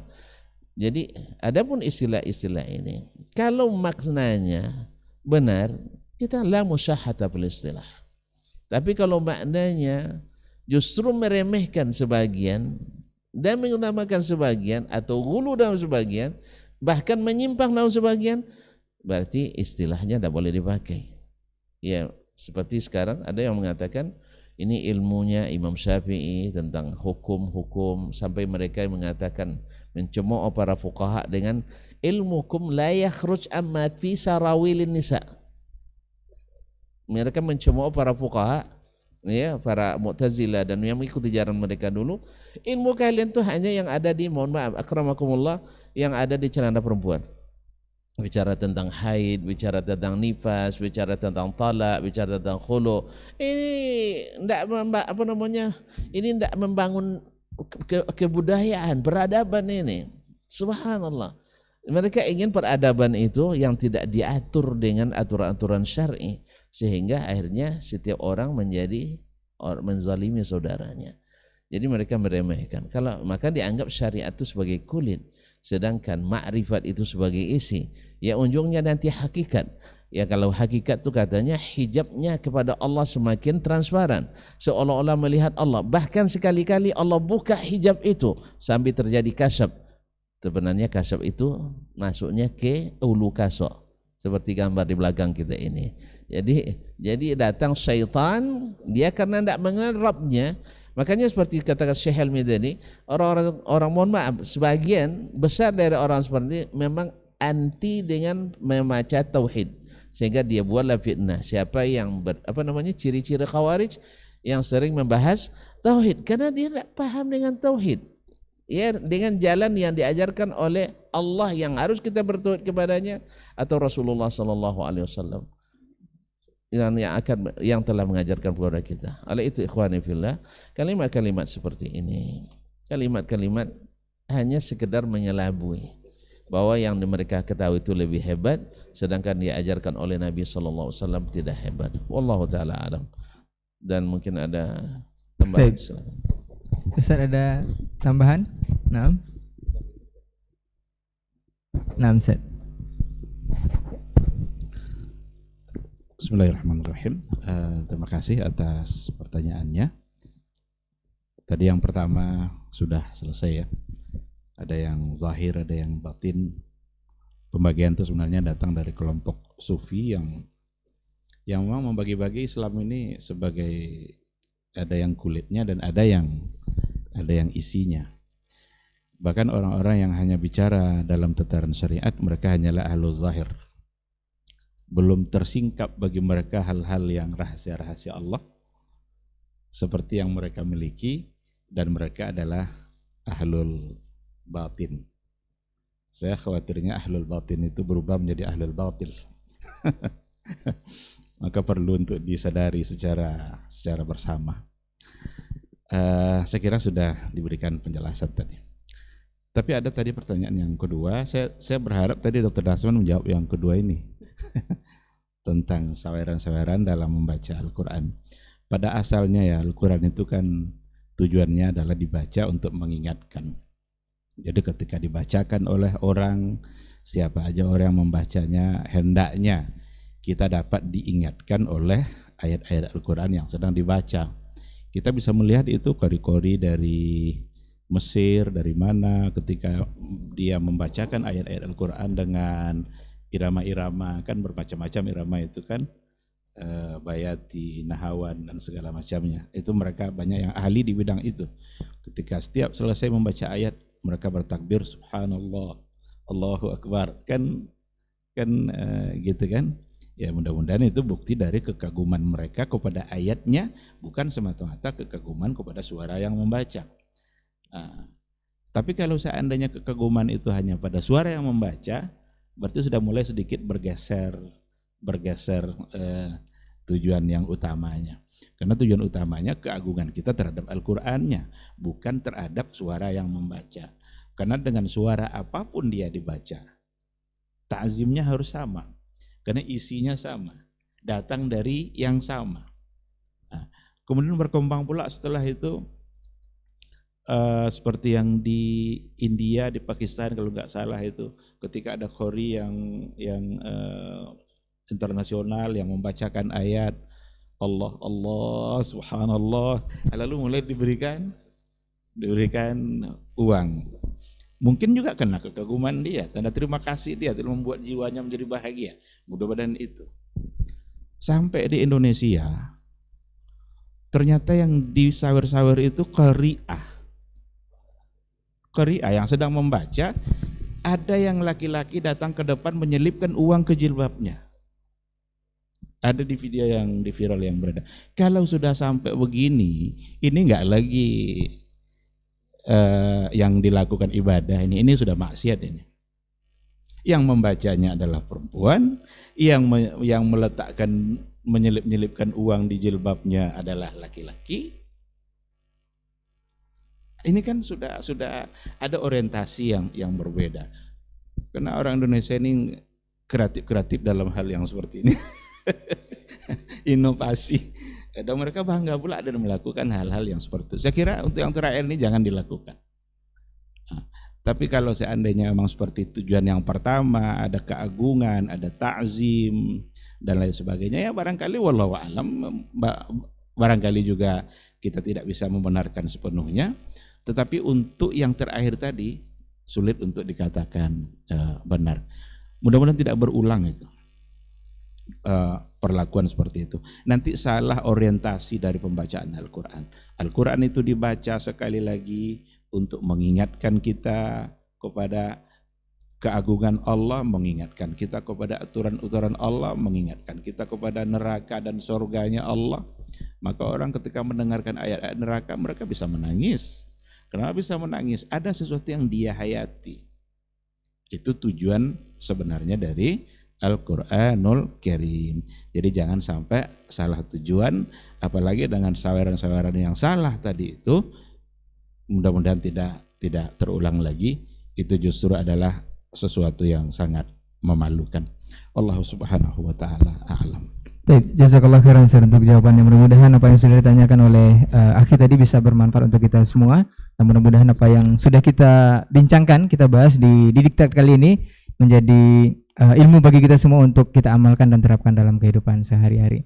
Afwan untuk semua salah kata khilaf bicara. Kita akhiri diktat untuk kesempatan hari ini. Jazakumullah khairan Ustaz untuk ilmunya. Mudah-mudahan pekan depan kita bisa bertemu kembali dengan tema yang berbeda insyaallah.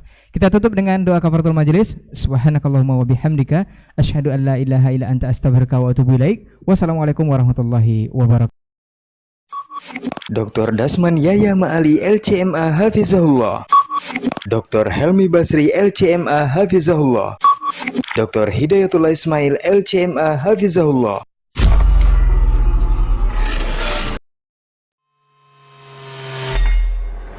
Di para sahabat itu, kaum muslimin, yang terbayang bagi mereka itu adalah infak. Yang terbayang bagi mereka adalah sebuah kebahagiaan, keselamatan di akhirat yang kekal dan abadi di sisi Allah Tabaraka wa Ta'ala. Semua kita boleh klaim sekarang. Kamu cinta Nabi? Cinta Ustaz. Cinta Nabi? Cinta Ustaz. Termasuk saya. Cinta Nabi? Cinta.